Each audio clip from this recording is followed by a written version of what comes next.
The DMCA is a popular topic in the ongoing discussion of censorship and copyright law in the United States, and especially on the American video hosting site YouTube, which this video is hosted on along with blip.tv in case this video gets taken down. The DMCA is an abbreviation for the Digital Millennium Copyright Act, which was signed into law by President Bill Clinton on October 28, 1998, after a unanimous vote of the United States Senate. The purpose of the DMCA was to bring American copyright law into accordance with two 1996 treaties signed by the World Intellectual Property Organization and make it illegal to create technologies to circumvent the digital rights management technologies which control access to copyrighted material, even if the technology itself is not breaking copyright. The DMCA also made the penalties for breaking copyright on the internet harsher and made it easier for copyright holders to get said material taken down from offending servers. The DMCA also amended Title 17 of the United States Code, which pertains to copyright. This amendment protects Internet service providers, or ISPs, from copyright litigation if the users of said ISPs were breaking copyright. The European Union has a similar law called the EU Copyright Directive, but it does not apply to the main YouTube servers as they are located in the borders of the United States, and Google being a registered American company which owns the YouTube brand. The DMCA contains 5 titles, which I will outline briefly. Title I brings the United States Code up to speed with the WIPOs and is encompassed in the WIPO Copyright and Performance and Phonograms Treaties Implementation Act.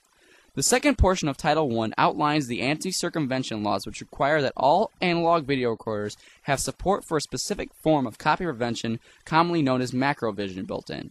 This effectively gives Macrovision a monopoly on the analog video recording copy prevention market, but this is a topic for another video. Title II brings the Online Copyright Infringement Liability Limitation Act into effect.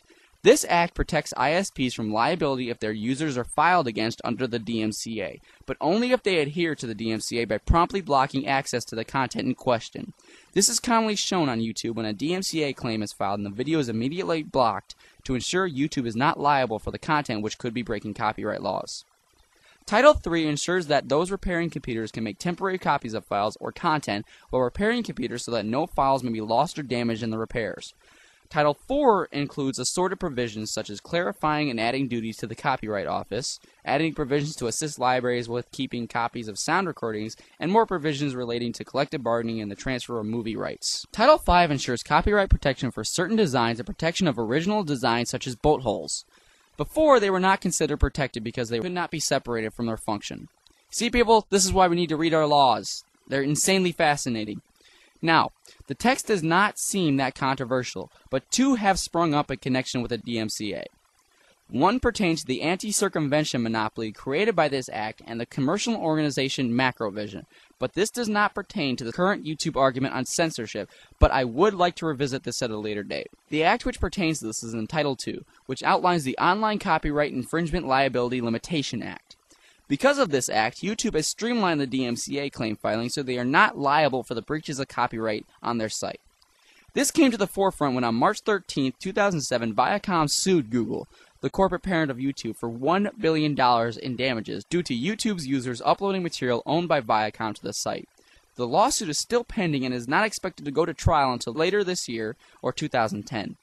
A judgment was handed down on March 11, 2008 that Viacom cannot seek punitive damages but will still seek large statutory damages. VO suffered a similar lawsuit from the IO Group. The lawsuit was filed on June 23, 2006, with IO claiming that the conversion software on the site renders the safe harbor created by the DMCA moot. The lawsuit was settled in VO's favor as they were in compliance with the DMCA and were protected under Title II. Filing a DMCA on YouTube is a simple process, as per DMCA Section 512 states that the service provider is not liable if a user posts or uploads material that contains copyright and is taken down when a notice is received. A takedown notice can be sent to YouTube by copyright holders who wish a video taken down or certain accesses blocked. Unfortunately, the relative ease of filing a DMCA 512 claim has led to the abuse by people who don't want others' opinions heard or their works used for criticism. Fair use is not defined in the U.S. copyright laws and is based on a case-to-case basis, but fair use can be determined by a 4-step process defined in U.S. Code Title 17, Chapter 1, Section 107. 1. The purpose and character of the use, including whether such use is of a commercial nature or is for non-profit educational purposes. 2.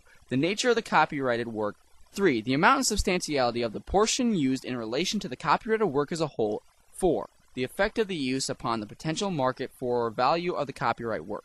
While the YouTube Terms of Service and Community Guidelines states that you should not upload others' content, and in fact the TOS forbids downloading videos from the site unless the site lets you, YouTube has not banned others for doing this before and seems to have forgotten about this provision. The opinion of this video maker is that using others' videos for legitimate criticism is fair use, but it is technically against the YouTube TOS.